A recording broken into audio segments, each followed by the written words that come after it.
News, বাংলায় খবর, বাঙালির খবর। আমি বলছি যে এটা আইএসএফ এর মদতপুষ্ট। আমরা প্রথম দিন থেকে বলেছি যে আইএসএফ এর মদতে এই ঘটনা ঘটেছে। ইনভেস্টিগেশন চলছে, যত এগোবে তত নিশ্চিতভাবে আমরা সবকিছু বুঝতে পারব। এবং আমি মনে করি যারা খুনি তারা কখনো তৃণমূল কংগ্রেসের কর্মী হতে পারে না। সমাজবিরোধী খুনিরা তাদের কোনো রং নেই, তারা নিজের স্বার্থে যা কিছু করতে পারে। আপনি প্রথম থেকে কেন বলছেন আইএসএফ এর হাত এবং তৃণমূল অ্যারেস্ট হলো, এই ব্যাপারটা নিয়ে যথেষ্ট জলঘোলা হচ্ছে, তা যদি একটু আপনি ব্যাপারটা ক্লিয়ার করেন। দেখুন, এই মোফাজ্জেলের সঙ্গে এ সকলের সঙ্গে মিশত। এ শুধু তৃণমূল কংগ্রেসের কর্মী বললে ভুল হবে। 2023 সালে যখন এ ভোটে হেরে গেল, তারপর থেকে বিভিন্নভাবে বিভিন্ন রূপে চলার চেষ্টা করে। ফলে এর গুরুত্ব আমাদের দলের কাছে নেই।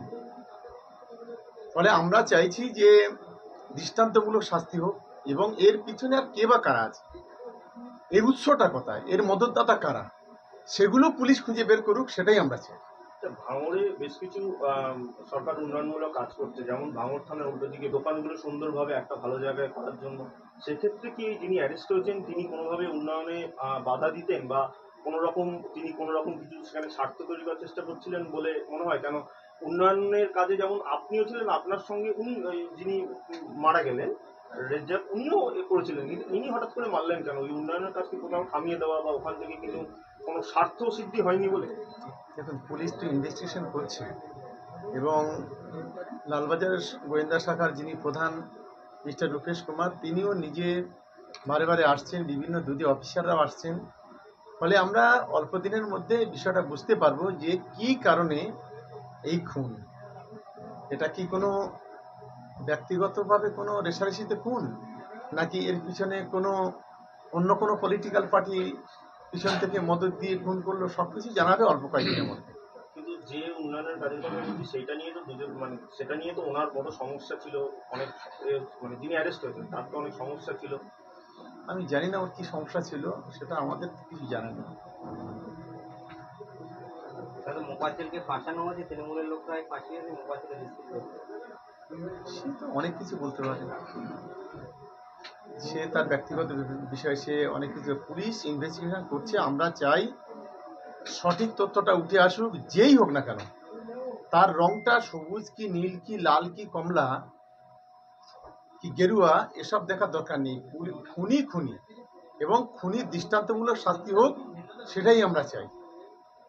এবং এর পিছনে কে বা কারা আছে সেটাকেও তথ্য উদ্ঘাটন হোক, এটা আমরা চাই। একদিকে আপনি আইএসএফ এর বিরুদ্ধে অভিযোগ করছেন, অন্যদিকে আইএসএফ বিধায়ক নওশাদ সিদ্দিকী ভাঙড়ে এসে আপনার দিকে তুলছে যে বিধায়ক শওকত মোল্লাকে জিজ্ঞাসা করলে ভালো। শোনো, নওশাদ সিদ্দিকীর মতো একটা ফালতু লোককে আমি গুরুত্ব দিই না। মানুষকে বোকা বানানোর যে মেশিন ওর কাছে আছে, আর যেভাবে ড্রামা করতে পারে, ফলে একে গুরুত্ব দেওয়ার কোনো প্রশ্নই নেই। এখন একজন জনহীন লিডার হিসেবে পরিণত হয়েছে, ফলে একে গুরুত্ব দেওয়া কোনো প্রশ্ন আছে বলে আমি মনে করি না। নিজে একবার আয়নায় মুখ দেখি, আয়নার দিকে তাকিয়ে দেখুক নিজে কোন জায়গায় দাঁড়িয়ে আছে। 2023 সালে ভোট গণনার দিন যে 3 জন আইএসএফ এর কর্মী খুন হয়েছিল, সেদিন তো তৃণমূল কংগ্রেসের সঙ্গে লড়াইটা হয়নি। কাদের বিরুদ্ধে উনি তাদেরকে লাগিয়ে দিয়েছিলেন? 3টে খুন যে হলো, তার নায়ক কে? তার নায়ক তো নওশাদ সিদ্দিকী। ফলে ভূতের মুখে রাম নাম, এটা ভাঙড়ের মানুষ আর কখনো মেনে নেবে না। এটা অন্তত আমি আমার আত্মবিশ্বাস, আমি এটা মনে করি। দেখুন, আজকে প্রতিবাদ মিছিল, এই প্রাকৃতিক দুর্যোগ, ইতিমধ্যে বেশ কিছু কর্মীরা এসেছিল, কিন্তু বিভিন্ন জায়গায় গাড়ি ঘোড়া ছাড়তে পারছে না, যার কারণে আমরা আজকে মিটিংটা বাতিল করলাম। কিন্তু প্রতিবাদ মিছিল হবে 2-4 দিনের মধ্যেই হবে, এটা আমরা পরের ডেট জানিয়ে দেব।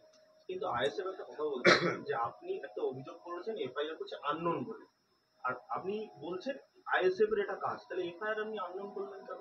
দেখুন, আমরা তো আইএসএফ এর কাজ হলে, কিন্তু কোন আইএসএফ? আইএসএফ তো অনেক আছে। আর এই ভাঙড়ের ইতিহাসে সর্বপ্রথম, ভাঙড়ের ইতিহাসে সর্বপ্রথম যে কোনো একটি এত বড় ইনসিডেন্ট, যেটা আননোন এফআইআর দলের পক্ষ থেকে বলি, পরিবারের পক্ষ থেকে বলি, করা হলো। আমাদের উদ্দেশ্য যদি রাজনৈতিক থাকতো, আমরা যদি এই খুনটাকে নিয়ে যদি রাজনীতি করতাম, তাহলে 20 জন আইএসএফ এর লোককে আমরা তাদের নামে কমপ্লেন করে দিতে পারতাম।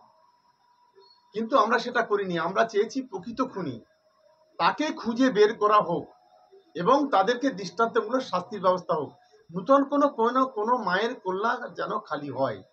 এই আপনাদের চ্যানেলগুলোতে বসে একটা অংশের গাঁজাখোর, যারা গাঁজাখোরের মতন কথা বলে আর এই সমাজ বিরোধীদেরকে উৎসাহিত করে, প্রকৃত যারা খুনি তাদের এগনেস্টে না কথা বলে তাদেরকে আড়াল করার চেষ্টা করে, এটার আমি তীব্র বিরোধী।